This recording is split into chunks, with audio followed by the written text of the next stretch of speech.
and welcome to the Qt and C++20 talk. My name is Mark Mutz. I'm a principal software engineer with the Qt company.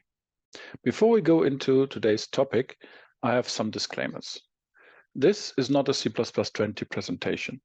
I expect that you have at least a basic familiarity with C++20 features, so we don't need to talk about what they are.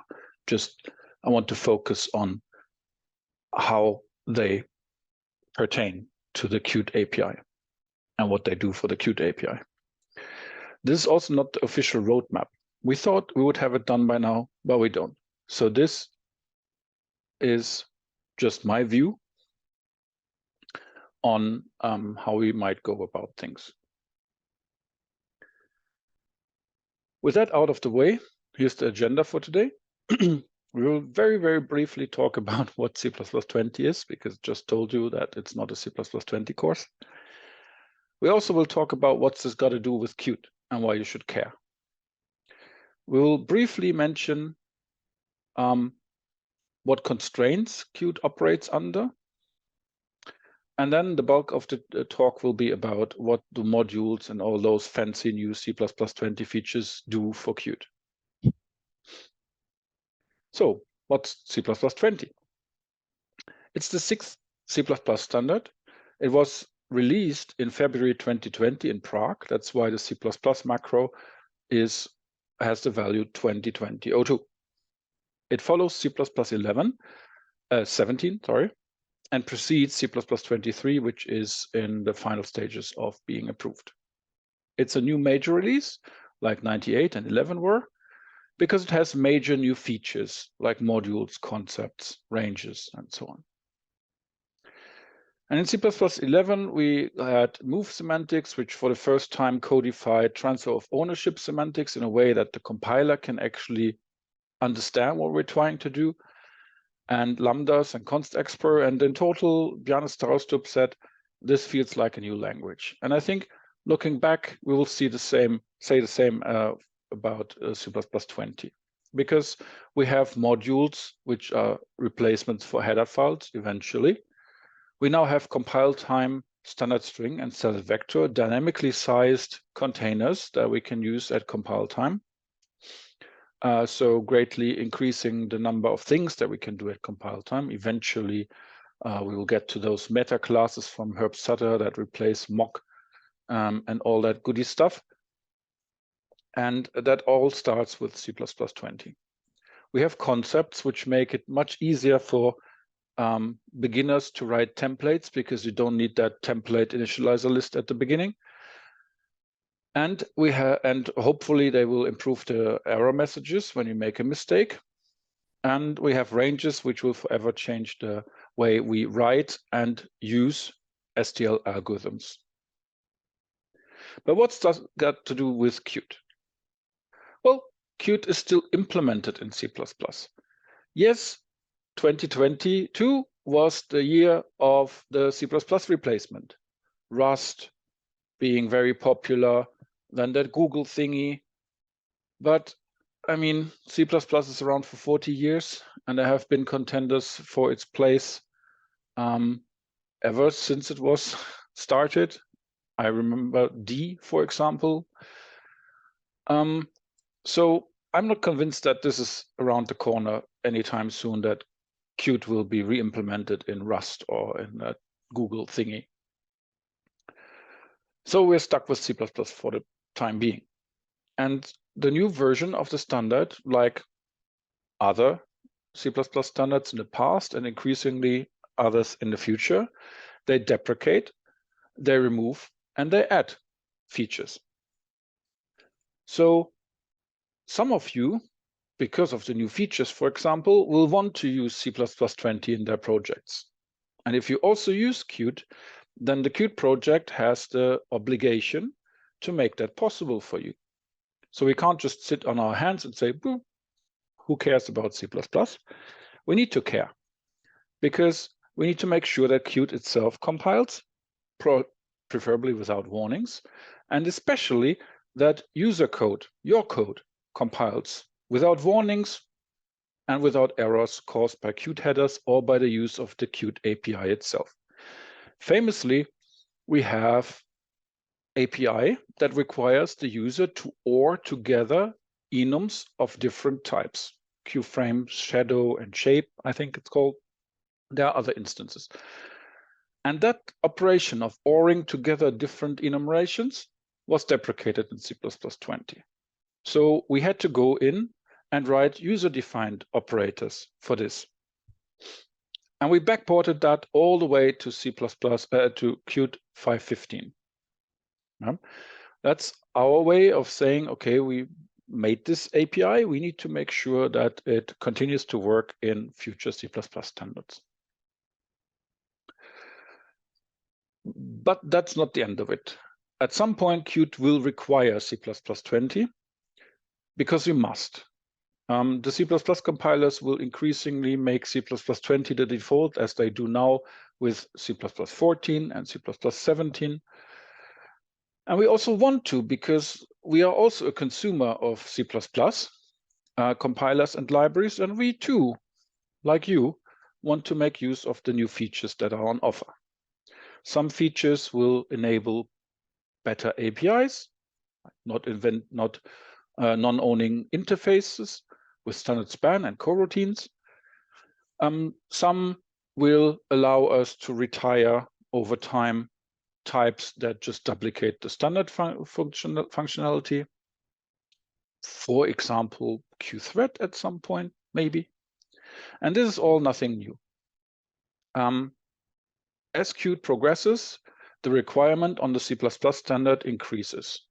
Up to Qt 5, we had made no requirements at all, except that it compiles.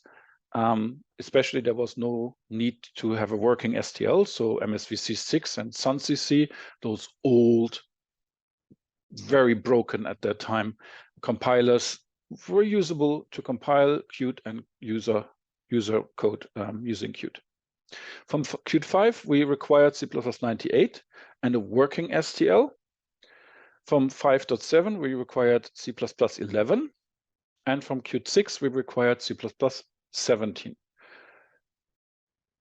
But that does not mean that there are not some workarounds that are necessary. For example, we still have in 5.15 workarounds for standard atomic in MSVC. And we expect this to go forward when we transition to C++22. Why should you care? Well, if you only use QML or only use PySide, then you probably won't. Maybe we hope that you will get execution speed up, for example, because we roll out non-owning interface around our code, our C++ APIs, and that requires less copying of data between the Python and the JavaScript side on one hand and the Qt and the C++ side on the other. But if you use at least some C++ API in your applications, then this talk is for you. So what constrains Qt? Qt is under binary compatibility constraints, under source compatibility constraints, and under constraints of toolchain availability. And I won't go into much details because I'm pretty sure that you're familiar with all of these. And if you're not, then a description will be on the slide if you get them as PDF. But the outcome of these constraints is that at the moment, without requiring C++20, we cannot use C++20 types in our ABI. We can in the API, but the difference between the API and the ABI in Qt is very, very small.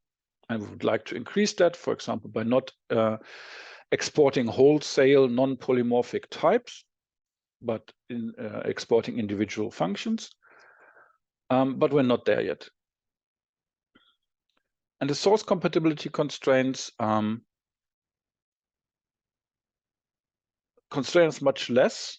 And where there have been constraints, we have managed to overcome them with that new Qt removed since mechanism, where we can basically decide whether any given function is in the API or the ABI or both. So far, when we wanted to evolve a function, we could add overloads because we could never remove the existing function. And if we cannot write an overload because that overload would be in conflict, ambiguity errors with the previous existing overload, then we could not do the change. And now with the removed since API, we can remove from the API, but not the ABI, those functions, overloads that would conflict with the new overload.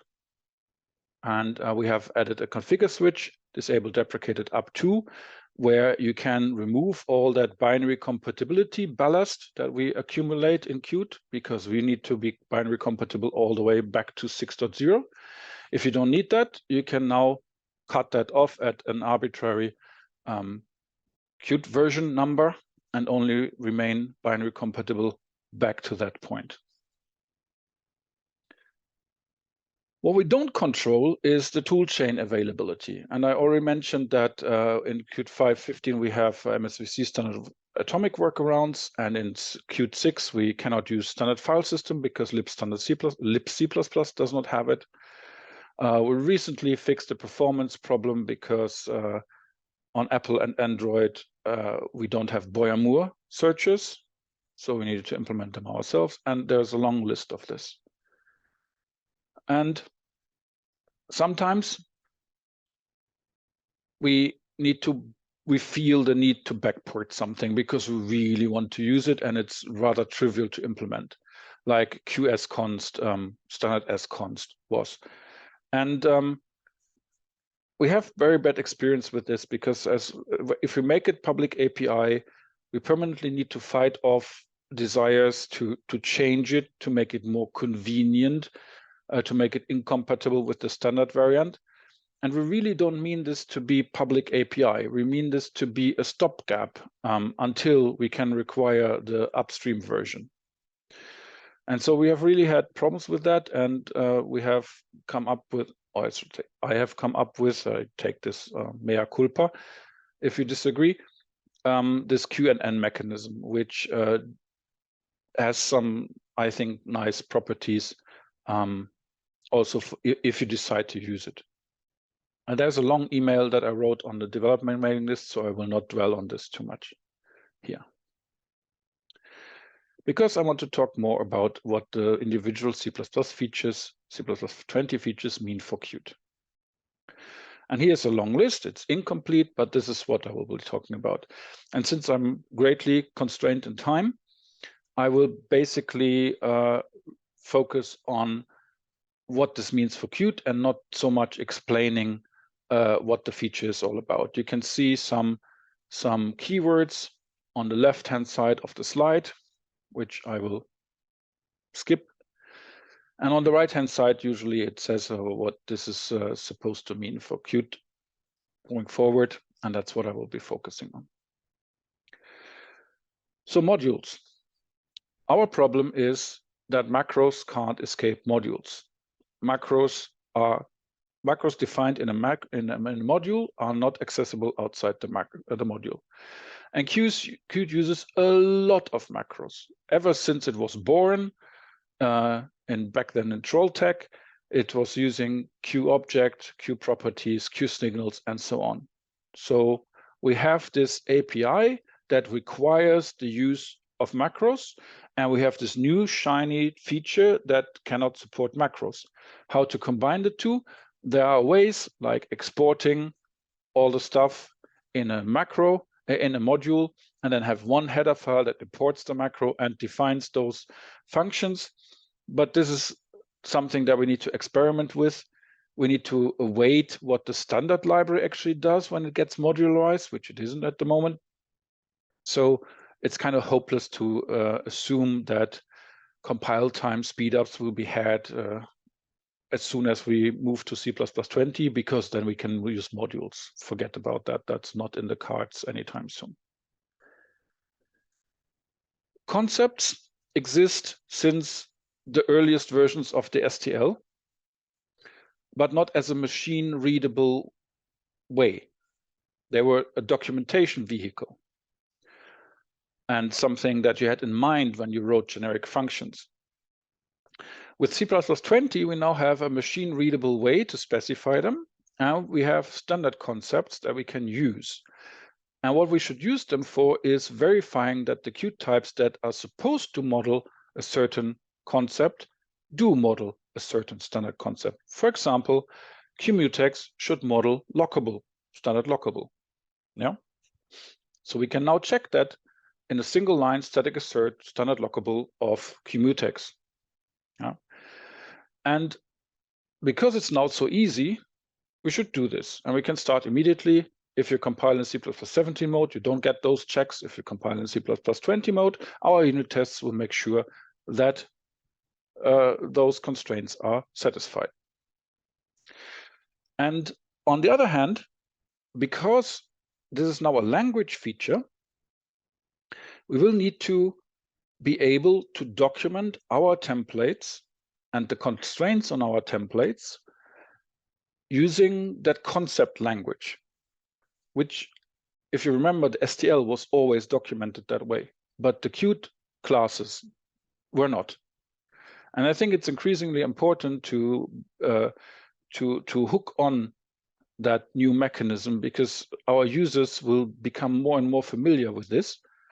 And it's much easier to say, okay, we need standard movable satisfied, then this function, this type needs to have a move constructor, it needs to be swappable, and so on. And we need to integrate our documentation with the standard concept and the standard documentation a bit more tightly, that they don't exist separate from each other, but the Qt documentation is based on top of the standard documentation. Coroutines. We have some obvious things to do, like making QFuture awaitable. That is already up on Gerrit, I believe. Then we need to think about how to best make timers, signals, and queue events awaitable. There are libraries, QCoro, I believe, that do this. I don't particularly like that kind of API that they chose. So we might be able to do something better. And I think this is important because it also ties in with the non-owning interface idiom, where you want to decouple the data structure that the implementation uses to store stuff and the implementation that the data structure that the user uses from each other. If you store and return and take owning containers like we do at the moment everywhere, then you tie the user to that particular implementation detail of the class that he wants to use. And if you can break that dependence, either using standard span or views in general, or coroutines by returning lazy sequences, accepting lazy sequences, then the interoperability between Qt and the rest of the C++ ecosystem will greatly increase. And we can choose the optimal implementation data structure instead of having to choose from one of the public Qt containers. So one problem with coroutines in C++20 is that C++20 gives us the language feature, but lacks a lot of library support, especially standard generator, standard task, standard lazy, all these things that are kind of immediately fall out when you start thinking about coroutines. They are either in C++23 or, as in the case of executors, not even in C++23. And so the question again becomes, do we implement a Qt generator? And is this not invented here, or will we ever be able to move away from it? And here the answer, I think, is that it might be acceptable because it's a non-owning vocabulary type. And the problem with vocabulary types mismatches between Qt and standard, or between LLVM and Qt, for example, is not that they use the wrong, that they use different vocabularies, but that the vocabularies are owning.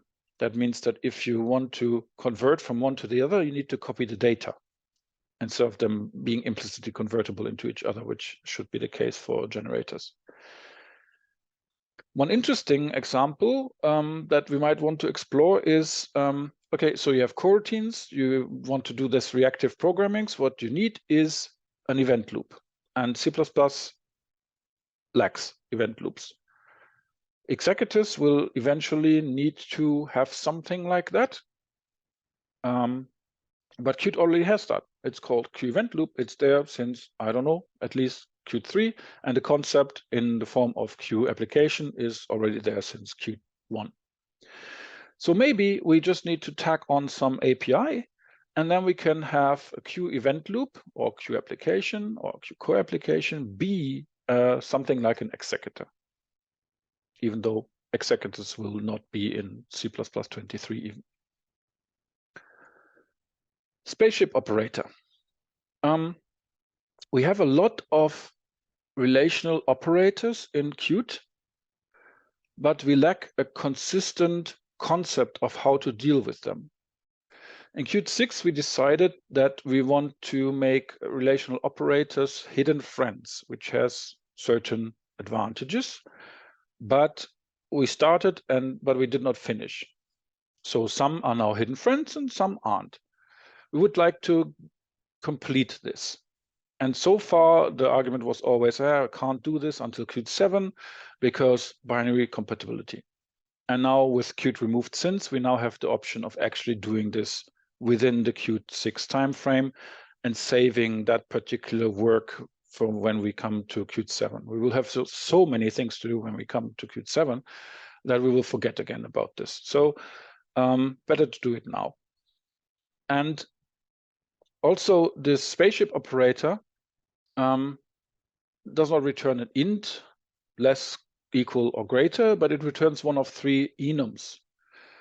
So it gives the user and the compiler an indication about the strength of the relational operation. Partial ordering, which allows unorderable values, and weak and strong ordering, which is the normal ordering. Weak ordering, think case insensitive string comparison, and strong ordering, case sensitive string comparison. So if we want to supply, as I think we should, spaceship operators for our orderable types, we need to decide which of those three strengths, which of these three enums each should return.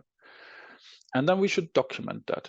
And since we need to touch all that stuff anyway, wouldn't it be nice to make it easy for us by using macros to generate all that stuff, both documentation macros and C++ implementation macros, and then just having at the end for you user a consistent mechanism to document and to implement these things going forward.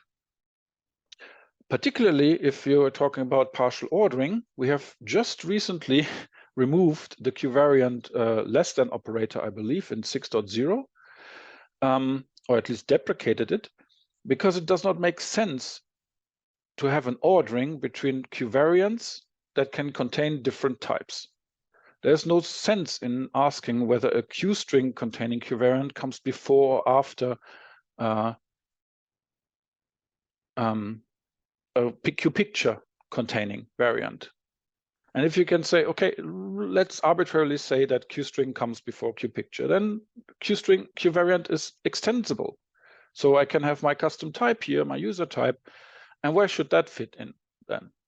So Q variant is really a prime example of a partially ordered type. And we could bring back the relational ordered operators for qvariant, but return partial ordering and unordered if the type does not match.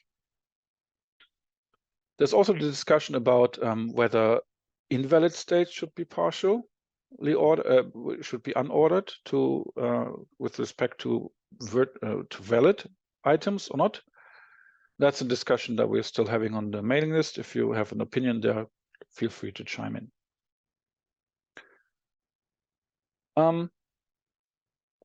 When we do this simplification, we can take a peek at how C++20 does things and just implement an operation for equality and one for spaceship, because that's all that C++20 requires you to do. All you need to implement in C++20 is an equality operation between A and B, and the compiler will use this function to also satisfy requests for inequality between A and B, and equality between B and A, and inequality between B and A. So you get 1, you pay for 1, you get 3 for free. And with the spaceship operator, it's even better. You implement 1 and you get 8 for free. So we would really, really like to use that because we have a lot of relational operators. So one thing might be to actually implement those in a binary compatible way, and then have macros that generate either equality operator and spaceship operator for C++20 builds, or all 4 or all 8 of the traditional operators if you're in C++17 mode. One particular thing here that also ties in with that, making it consistent, is that we consistently test those operators, because since C++20 generates new signatures out of existing ones, but in a C++17 build, you would need to supply all those signatures yourself as user-defined functions. You can get into a situation where they mismatch. And then you get an overload set that is inconsistent or asymmetric. And then the C++17 compiler will allow you to compile stuff, but the C++20 compiler, because it can add additional signatures, will find that some of the generated ones conflict with the existing ones. And then you get hard compile errors, ambiguous calls to functions. And we need to fix those. And they are hard to fix unless you test all the different combinations. Finally, we have some types which we would like to use or make available as non-type template parameters, NTTPs. QFlags is just a fancy wrapper around around enums, and enums are available as NTTPs since C++98. QFloat16 is our implementation of a floating point type, and floating point types are NTTPs since C++20. QMetatype was an int in Qt5, and now we use a QMetatype type for this.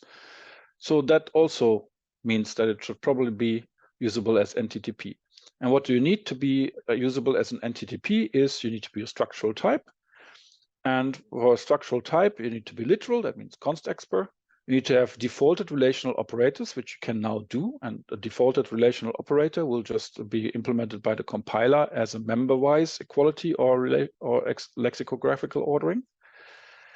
And unfortunately, you need to have only public members. And this is the problem, why we can't just go ahead and make these types structural, because we would need to make the data field that they have, which is currently private, public. And in doing so, we would need to obfuscate the name that people don't mess around with it.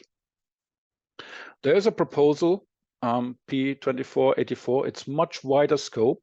It's not just allow non-public members in structural types. It's something much bigger. I won't go into much detail here. You can look at the paper yourself. So it's not in C++23. There's only revision 0, the initial revision, so it has not seen more revisions, and we don't know when and if it will be merged. So there's room for a smaller proposal that says removes that only public members constraint, but I have not seen it yet.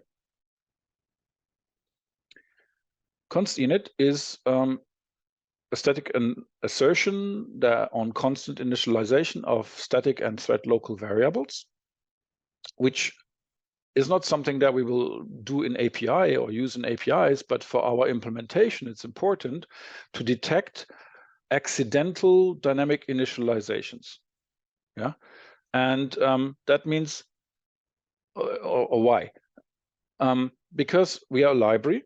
When a library is loaded into an application, so when the application starts up, the library is loaded. And when the library is loaded, all those dynamically initialized static objects are created or initialized. And that takes time.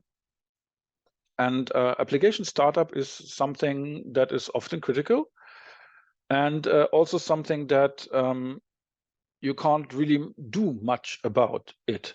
You can try to reduce relocations, you can try to statically link stuff and so on, but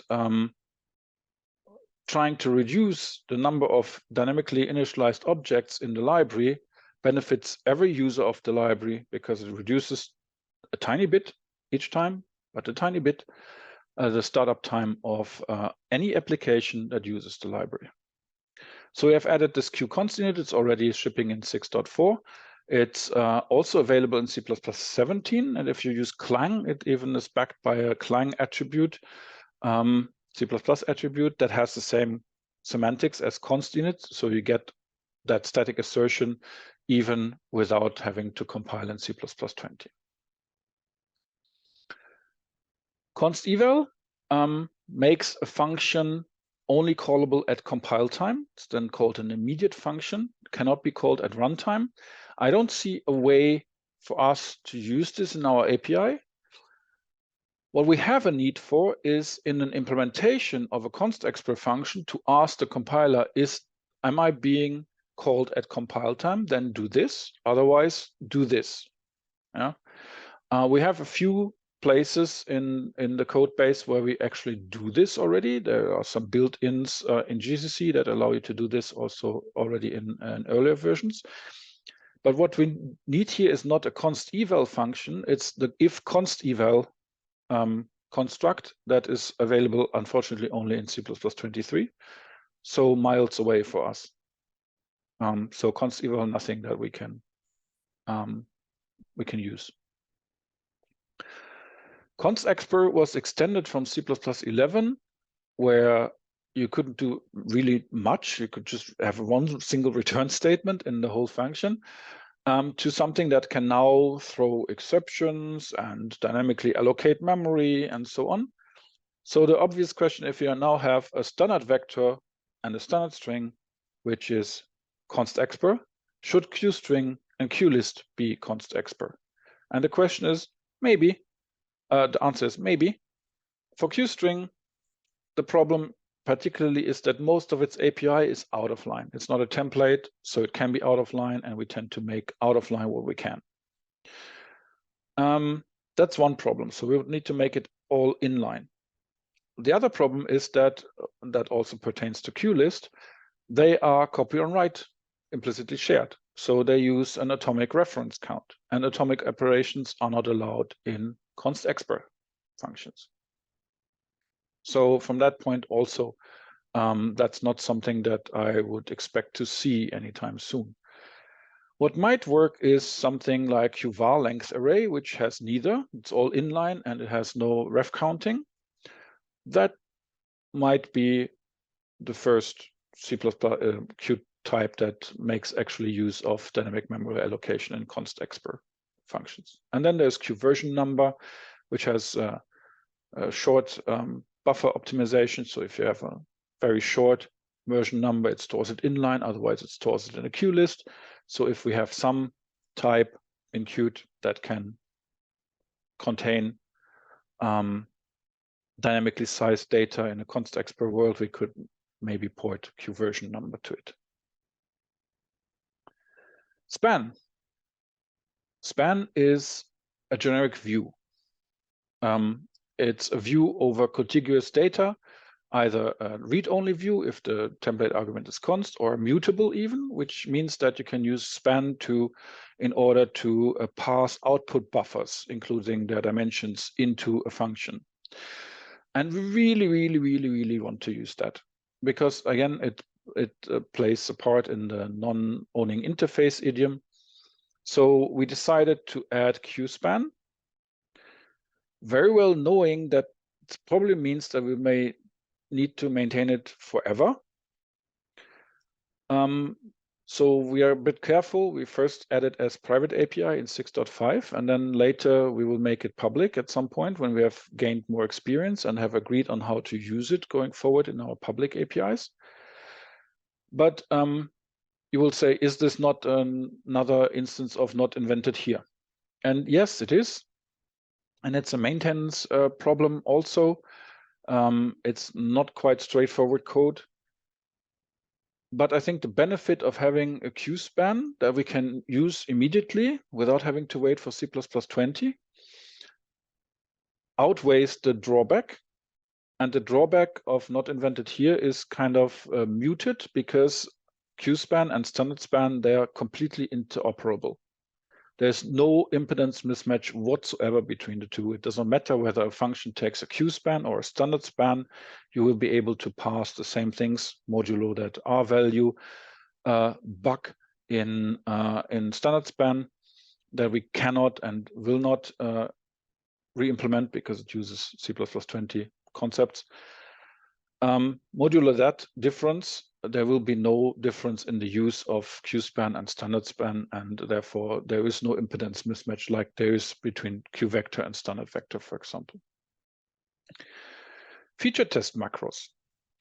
C++20 finally incorporates SD6 feature test macros, which Qt has been requiring for post C++11 features forever. For C++11 features, we had this Q compiler, R value refs, and so on macros, and we decided not to pursue that for C++14 and following, and instead of rely on the SD6 __ CPP car8t, for example, macros. The problem was that MSVC did not support them. Until now, they are required by the C++20 standard, and therefore MSVC has finally caught up and implemented them, and that benefits immediately C++17 builds too, because now these macros are available on MSVC2, and all the API that is contingent on these macros, the Qt API, now becomes available in MSVC2. One problem with the SD6 approach was that library feature test macros were only defined in certain headers. Like, for example, CPP lib optional was only defined in the optional header. So you had to check whether the header exists. If the header exists, you could include it, hope that it does not hash error out, because some compilers, hello GCC, reported that the optional include is there. But then if you try to include it in C++14 mode, it would hash error out because this is a C++17 only thing. So you also needed to add a C++ version check to it. And that's just so much work that I think a large part of why we don't use more standard APIs in our APIs is that. And in C++20, this becomes much more simple because there's a single version header, which when included predefines all the CPP _ lib _ macros. So you don't need to do that dance with has include. You can include span, for example, contingent on that CPP lib span is defined after including version. So I've kicked off a pre-check on Garrett the other day, and it looks like Integrity is the only currently supported toolchain that's still lacking that header. We try to get out of the vendor when that version header will be available, and if that is soon, it may be the first C++20 feature that Qt will require. Ranges. There's not much to do. We can't use ranges in Qt because until we depend on C++20. And on the other side, all the Qt containers are already ranges. So you can use a QList with the standard ranges already now. What we need to do is we need to standard enable our views, because the standard view concept requires you as the class author to opt in. You need to specialize a template that tells the concept that, yes, I intend this to be a view. And that's something that we need to add. The problem there is that you need to include the ranges header for that, and that's a pretty expensive header to include, and we're just in the process of trying to optimize the compile times for our for our code base again, and that kind of takes us a step back, but it's something that we need to do, so there's no way around it. Another open discussion is whether copy on write containers should be views. The newest standard view concept allows this, because it has some mumble wording that that copying is O.1 and so on. From my point of view, that does not really make sense, because views are non-owning. It does not make sense just because copy is O1 to call a copy on write container a view, even though the standard seems to allow this. And there are arguments for and against, and we're still discussing this. Chrono exists since C++11, and apart from some uses in Qt Core, we've mostly not used it because nobody got around to doing it. We used a traditional int millisecond, which has a problem because it has only a 24-day range around now that it can cover. Or Qt deadline timer, which has its own set of problems. For example, that it sounds like it can only deal with time points, but it can also deal with durations, which it then internally converts to time points. And it requires one user-defined conversion more than what you would get if you just took chrono seconds or chrono milliseconds. And my main problem is that deadline timer has nanosecond granularity, but most of our APIs have either second or most millisecond granularity. And if you took chrono milliseconds, you would get a compile error if you try to pass 1 nanosecond to it, and thereby alerting the user that no, the minimum granularity here is milliseconds. So please ensure that I get full milliseconds and do any rounding or flooring or sealing as you want before you give me this. And for deadline timer, which always has nanoseconds granularity, we need to document what for each function, what it does when the nanosecond granularity is not what the function is operating on. In C++20, Chrono was extended to time zone support, non-Gregorian calendar support, days, months, and years. And Qt has its own API for that. And there's some start of interoperability with the standard API already in 6.4. And once we depend on C++20, we may want to rebase our current platform-dependent backend for time zone and calendar onto Chrono. I know one developer that would be very happy to make this someone else's problem. And then finally, there's standard format, which adds Pythonic formatters. Like you have a format string like printf, which helps translators because you can reorder arguments, for example, but it's also extendable to user types like IOStream was. And for one, we have some Qt types which clearly should be standard formattable. QString, QByte array, with the same options as the standard types. And then we have types that might be good to have standard formattable, but we need to figure out which options to use there.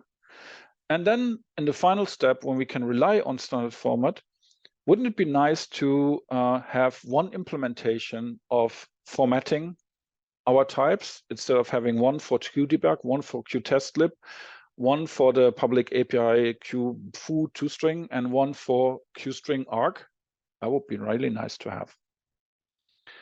So with that, I'm open for questions. Please type them in the chat box. Here are a few key takeaways and references. When you get the handout as a PDF, you can click on them and it takes you to the targets as hyperlinks. And with that, I thank you.